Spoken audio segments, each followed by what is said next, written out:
She knelt in the dim, bitter chill of dawn. The sky above was colorless, the hush of morning pierced only by the faint clink of steel. Before her stood the sword, gleaming, foreign, final. Anne Boleyn, Queen of England, mother of the future Elizabeth I, was about to lose her life. She had once given her king everything, her body, her heart, her unwavering ambition. But in the end, even her heart might not be allowed to rest with her. What kind of fate demands the heart of a queen be torn away, not only in life, but in death? This is the devastating and unforgettable story of Anne Boleyn, the second wife of King Henry VIII, a woman whose rise to the throne was dazzling, defiant, and fiercely fought for, and whose fall came swiftly, brutally, and without mercy. Her life wasn't just a personal tragedy, it was a turning point that shook the very foundations of England.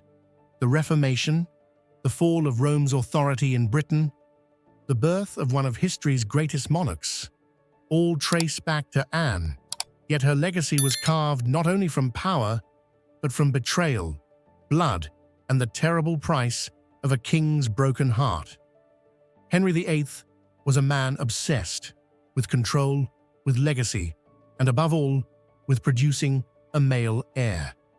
His marriage to Catherine of Aragon, though long-standing, had yielded no surviving sons. Desperation set in, and then came Anne. She was no ordinary noblewoman.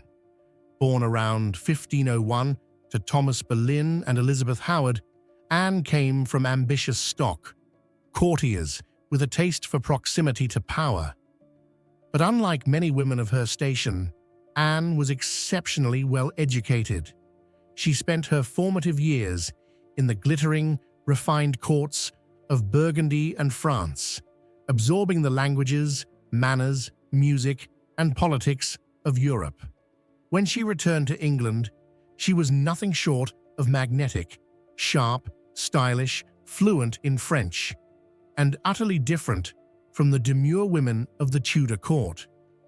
It wasn't long before she caught the attention of the king himself. By 1526, Henry VIII had become completely captivated. But Anne wasn't about to fall into the same trap as her sister Mary, who had once been Henry's mistress and discarded just as easily. Anne refused his advances, not because she wasn't ambitious, but because she was shrewd. If she were to give herself to the king, it would not be as a plaything. It would be as a queen. And against all odds, she won. Henry was obsessed.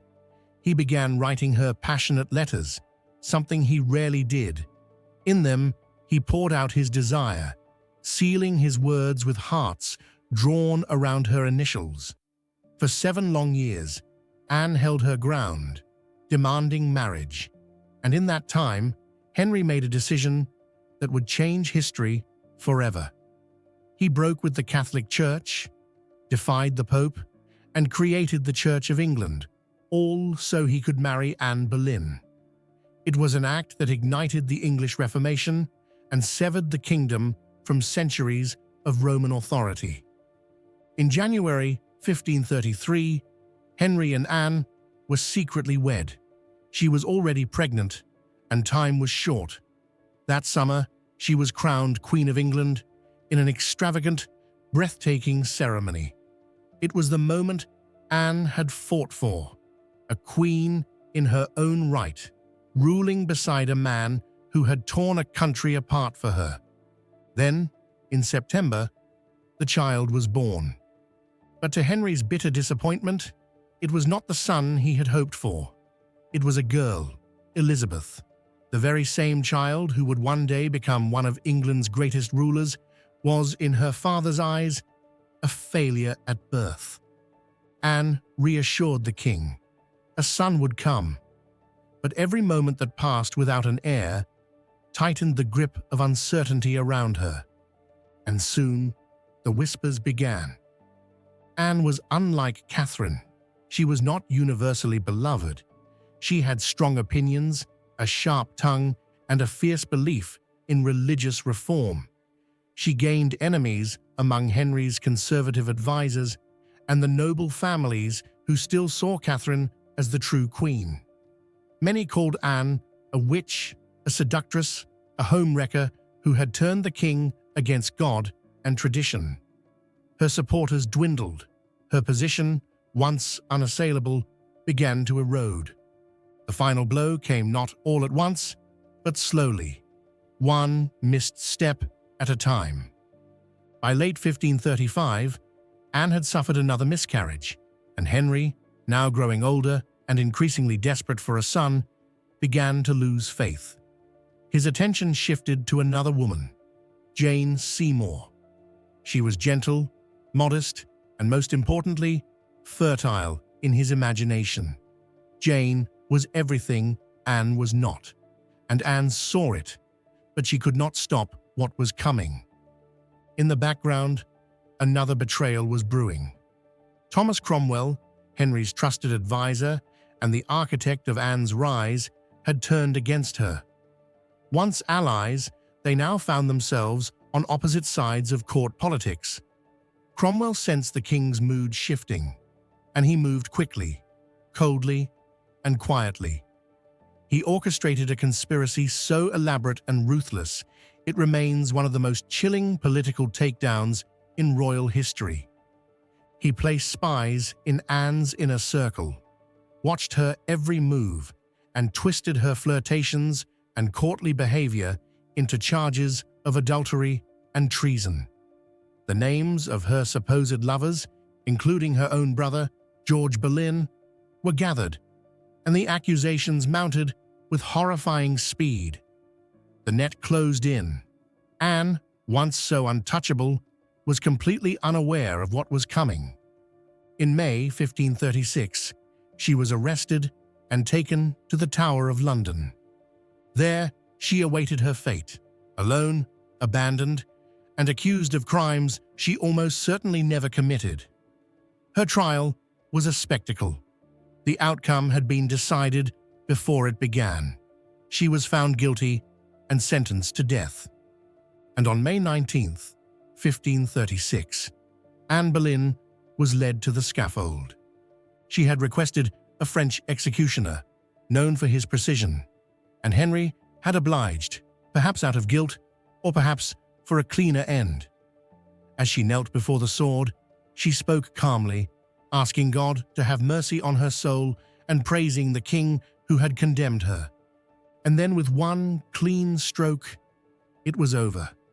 But even in death, her story did not end.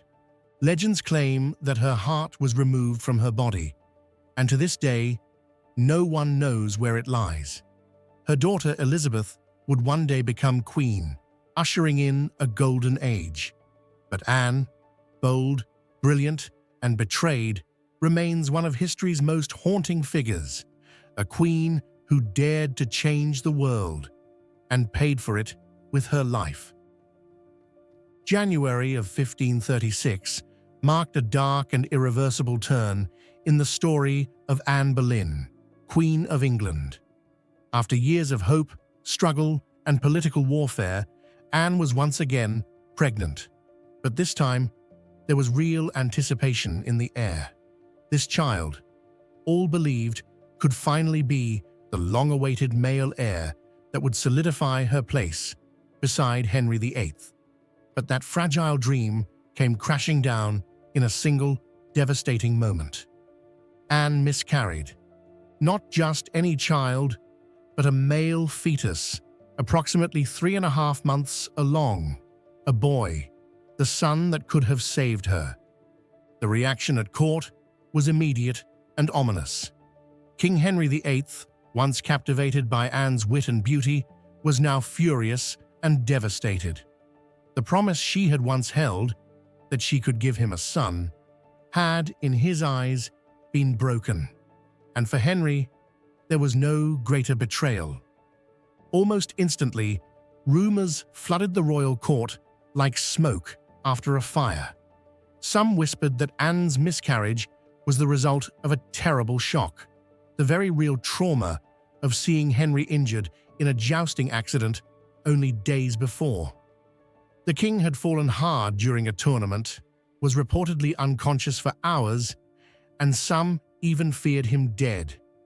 Anne, already pregnant and deeply anxious, had collapsed upon hearing the news. Whether this shock alone had ended her pregnancy, no one could say for certain. But it gave the court something to talk about. Others were not so forgiving. There were murmurs of divine retribution, that Anne's very union with Henry was cursed, that God was punishing her for breaking apart the king's marriage to Catherine of Aragon. Even darker still were whispers that Henry had already set his sights on another woman. A quiet lady-in-waiting named Jane Seymour had caught his attention and his affection.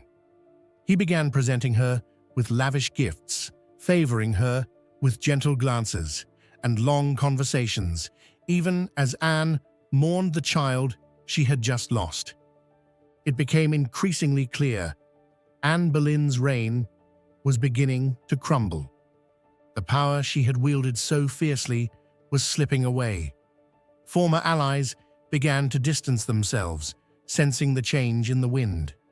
Courtiers who once praised her now whispered behind her back. And most chilling of all, even her own uncle, Thomas Howard, the Duke of Norfolk, one of the most powerful nobles in the realm, began to pull away. He too saw the writing on the wall. The king's favor had shifted, and with it, Anne's days were numbered. Then came the blow no one expected, yet, in hindsight, seemed inevitable.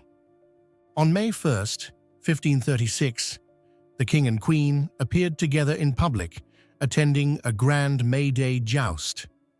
The atmosphere was festive and bright, a stage display of unity for the court. Anne watched with pride as her brother George Boleyn and other young noblemen competed in the lists. But halfway through the tournament, something startling occurred. Without warning or explanation, Henry VIII stood and abruptly exited the arena. Whispers turned to dread. The truth was that Henry had just received a secret report, most likely from his chief minister Thomas Cromwell, that the covert investigation into Anne's behavior had yielded results. That same night, two of Anne's closest companions, Henry Norris and Mark Smeaton, were arrested and imprisoned. The charges? Adultery with the Queen herself. By morning, the trap had been sprung. Anne Boleyn was summoned and informed of the accusations against her. Shaken, confused, and perhaps still clinging to the idea that she could explain everything away, she was taken into custody. Guards escorted her across the courtyard, through the infamous Traitors' Gate, and into the Tower of London, a place she knew all too well. It had been the site of her coronation procession just 3 years before. Now, it would become her prison. In the days that followed, Anne's world collapsed. More arrests came, more men accused. Among them, Sir Francis Weston, William Brereton, and most shockingly of all, her own brother, George Boleyn, Lord Rochford. The accusations were as sensational as they were grotesque: adultery, incest, treason, and conspiracy to murder the king. Each charge carried the penalty of death.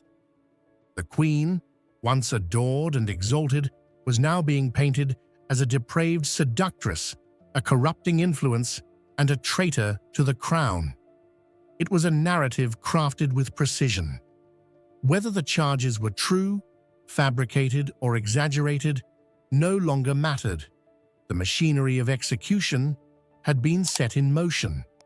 On May 15, 1536, Anne Boleyn was brought before a special court held within the Tower itself. As queen, she was technically entitled to a trial by a jury of her noble peers, but it was a cruel illusion of justice. The jury was hand-picked, filled with men loyal to the king and hostile to Anne. The Lord High Steward presiding over the trial was none other than her own uncle, the Duke of Norfolk. Anne entered the great hall, wearing a simple black gown, her posture composed, her face calm. She looked directly at the men who would decide her fate, including her father, who was forced to bear witness to this political execution in disguise. The charges were read aloud: adultery, incest, high treason. The crowd, nearly 2,000 strong, listened in stunned silence. Anne defended herself with clarity, grace, and passion. She denied each accusation, offering logical rebuttals and standing firm in her innocence. Those who watched her that day were struck by her courage. One chronicler remarked that she made her defense with such composure and wisdom, it seemed she had never committed any offense in her life. But her words fell on deaf ears. The verdict, like everything else in this ordeal, had already been decided. The jury delivered a unanimous, guilty verdict, and with visible sorrow, the Duke of Norfolk rose to pronounce sentence. Anne Boleyn, Queen of England, was to die, either burned at the stake or beheaded at the king's discretion. The judgment struck like thunder. Anne was led back to her quarters within the tower to await her fate.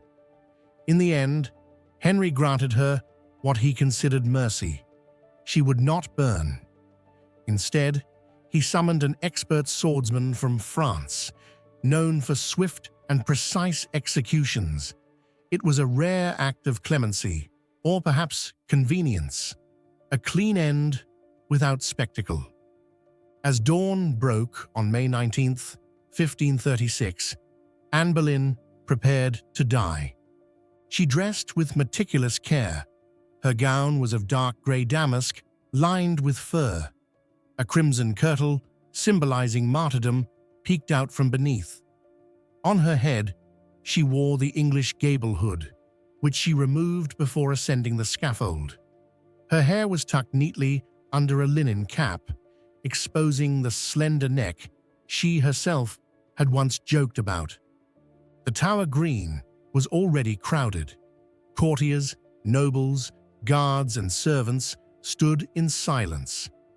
Among them were some of the most powerful men in England: Charles Brandon, Duke of Suffolk, Henry Fitzroy, the king's illegitimate son, and of course, Thomas Cromwell, the architect of her demise. Anne ascended the scaffold calmly, helped by Sir William Kingston, Constable of the Tower. Her face betrayed no fear. Her dignity never faltered.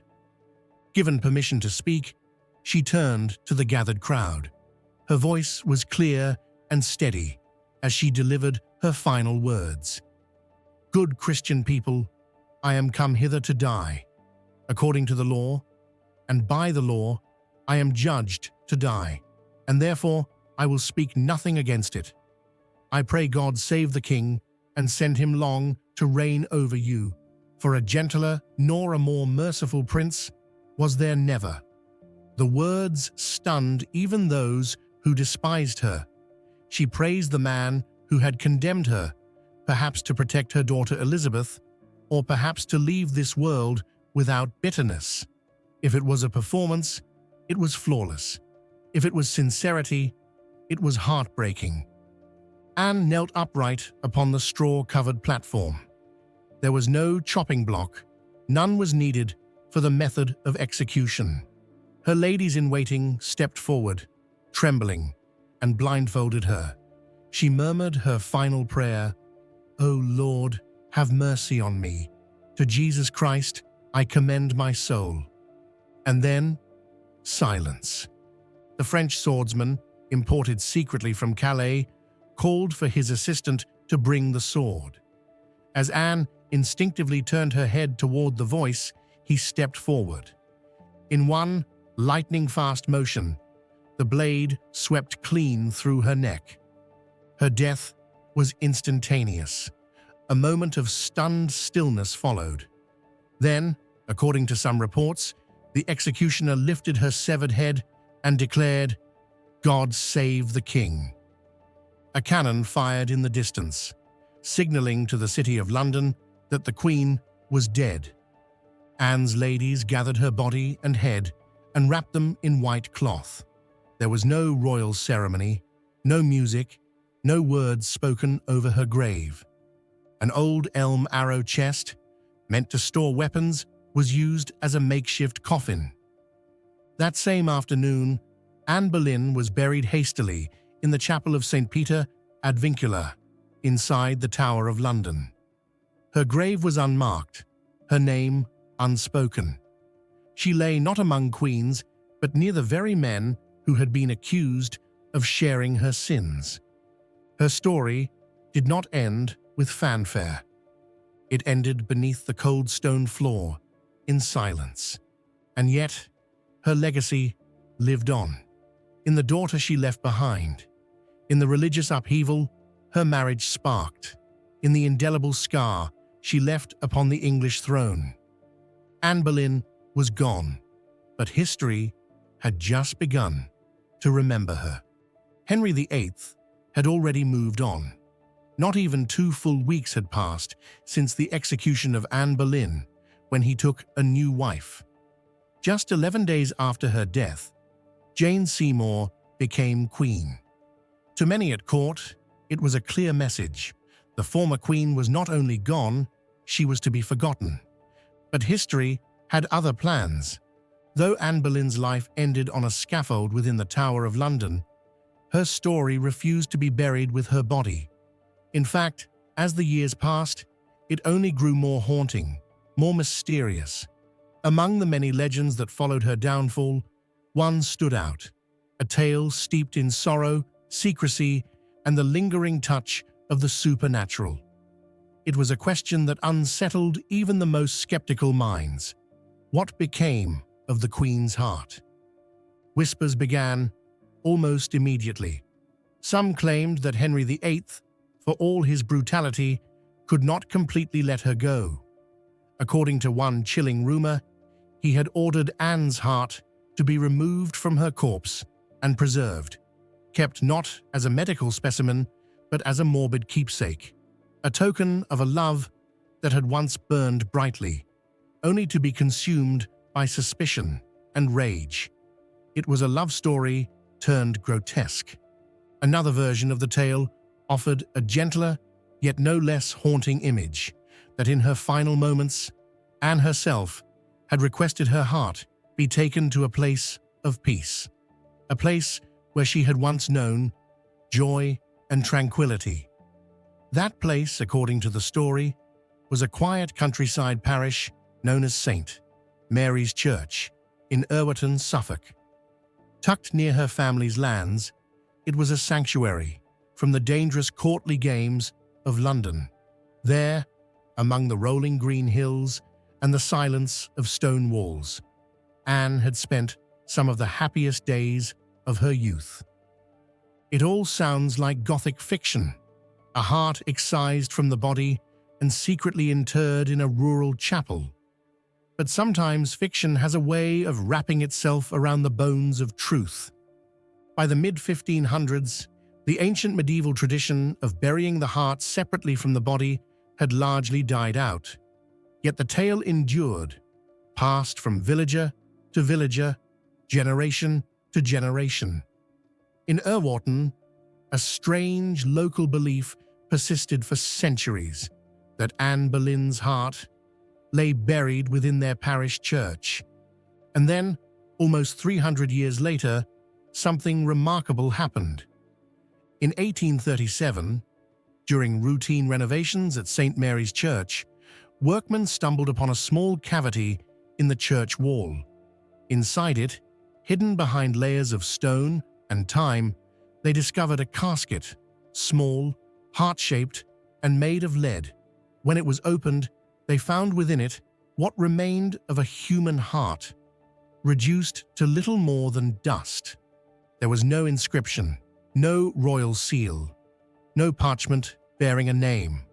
But to the villagers and to many others who heard the tale, no name was needed. The legend filled in the silence. The church's own historical records soon added further intrigue.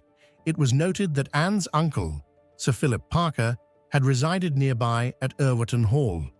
According to local tradition, after her execution in the Tower on May 19, 1536, it was Sir Philip who had retrieved his niece's heart and brought it to the church for burial. Could it truly be? Had a grieving uncle defied royal decree and performed a final act of devotion for the fallen queen? No conclusive evidence has ever surfaced to confirm the story, but the artifact remains real. A heart-shaped reliquary discovered beneath a church wall, tied by legend to one of England's most infamous queens. The little casket was later reburied respectfully beneath the church organ, and a plaque now marks the supposed resting place of Queen Anne Boleyn's heart. Meanwhile, back in London, her body still lies where it was hastily buried, beneath the stone floor of the chapel of St. Peter ad Vincula, headless, nameless, and perhaps missing its heart. This enduring legend has only deepened the enigma of Anne Boleyn.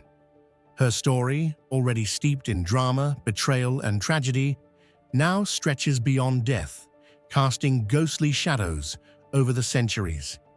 Nearly 500 years have passed since Anne took her final walk to the scaffold, and yet she continues to haunt the imagination of a nation.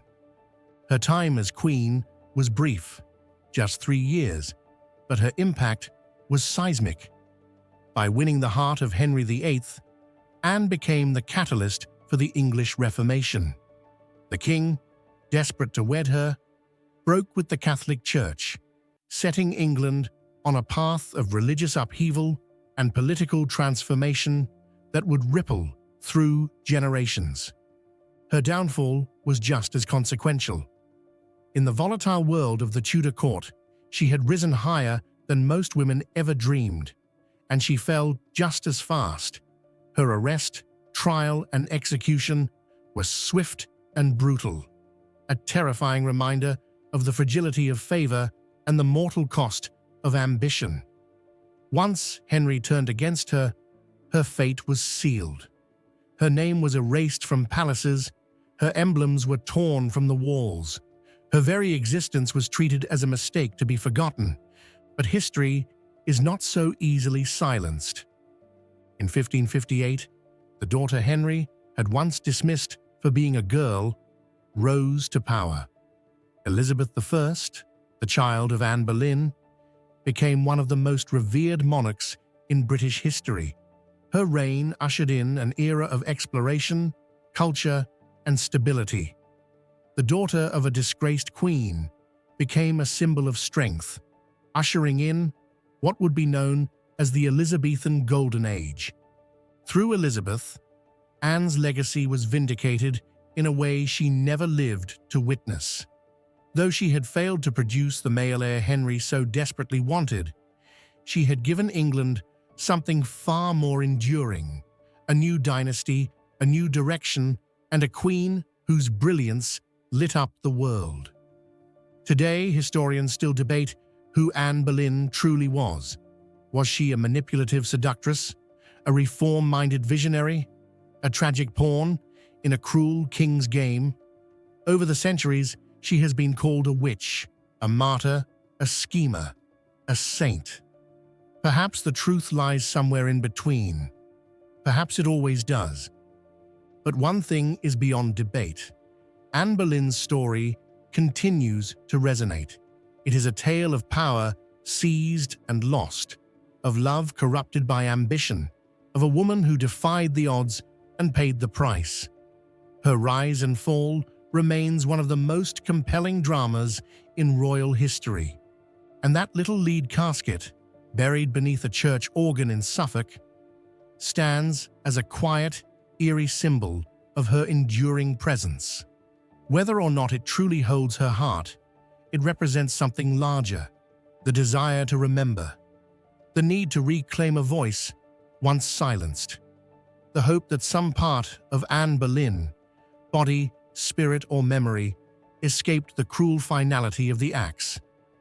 In a way, her heart now belongs to everyone who tells her story, everyone who refuses to forget, everyone who wonders how love can destroy and how power can betray. And so, if this story stirred something in you, don't let it fade into silence. Share it. Remember her. Let Anne Boleyn's tale live on, not just as a tragic footnote in a king's reign, but as a powerful reminder of how history is shaped by the voices we choose to preserve. Thank you for watching. If you found Anne's story compelling, be sure to like this video and subscribe for more cinematic explorations of the past.